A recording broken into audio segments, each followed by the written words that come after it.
Hello বন্ধুরা, আজ আমি বানাবো মাছের ডিম দিয়ে শুক্তো। দেখো আমি গেটআপটা দেখিয়ে নিলাম প্রথমেই।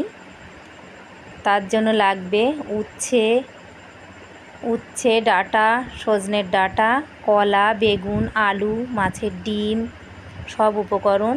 মাছের ডিমগুলো আমি জাল দিয়ে নিয়েছি।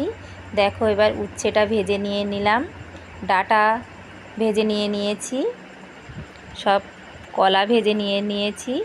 সব উপকরণগুলো ভেজে আমি এইভাবে তুলে নিলাম।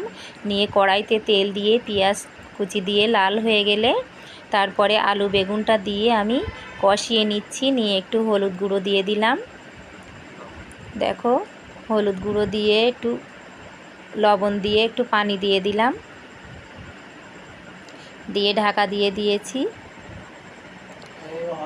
এবারে আমি একটু আদা রসুন দিয়ে দিলাম, আদা রসুন বাটা দিয়ে আমি সমস্ত ভেজে রাখা উপকরণগুলো আমি এবার আলু বেগুনের মধ্যে দিয়ে দিলাম। দিয়ে ভালোভাবে কষিয়ে নেব। দেখো কেমনভাবে কষিয়ে নিচ্ছি, ভালোভাবে কষিয়ে নিচ্ছি আমি প্রত্যেকটা উপকরণ দিয়ে কষিয়ে নিয়ে এবারে একটু পানি দিয়ে দিলাম, দিয়ে ভালোভাবে কষিয়ে একটু নেড়ে নিয়ে ঢাকা দিয়ে দিলাম। আবার ঢাকনাটা খুলে জাল দিয়ে রাখা মাছের ডিমগুলো দিয়ে দিলাম, দিয়ে ভালোভাবে নেড়ে নিচ্ছি। নেড়ে এমনভাবে কষিয়ে নিতে হবে। দেখো কেমনভাবে কষিয়ে নিচ্ছি। নিয়ে ঢাকা দিয়ে দিলাম, দিয়ে আবারও ঢাকনাটা খুলে নিলাম, নেড়ে ভালোভাবে নেড়ে দিচ্ছি। দিয়ে আমি এবারে ঝোল দিয়ে দিলাম, দিয়ে ভালোভাবে নেড়ে নিলাম।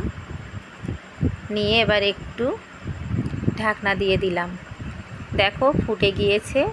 ওর ভিতরে আমি গোটা লঙ্কা দিয়ে দিলাম, দিয়ে জিরে মরিচ দিয়ে দিলাম। আমি প্রথমেই কোনো লঙ্কা দিইনি, গোটা লঙ্কাটা দিয়ে দিলাম। অনেকে আবার লঙ্কা পছন্দ করে।